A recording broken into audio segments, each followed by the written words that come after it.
মুসলিমদের মেরুদণ্ড সেদিন থেকেই ভাঙা শুরু হয়েছে, যখন তারা দ্বীনি বন্ধন বা উম্মাহ থেকে ভৌগোলিক জাতীয়তাবাদী পরিচয়ে পরিচিত হতে শুরু করেছিল।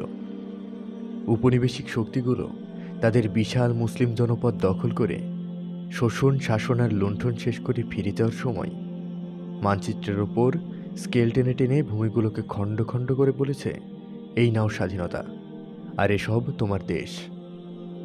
তুমি মুসলিম নও, তোমার পরিচয় তুমি মিশরি, তুর্কি, Qatari, Saudi, Kuwaiti, Syrian, Somali, Bangladeshi, Pakistani ইত্যাদি ইত্যাদি। এরপর আপন আপন ভৌগোলিক জাতীয়তাবাদী পরিচয় দিতে তারা গর্ব অনুভব করা শুরু করল।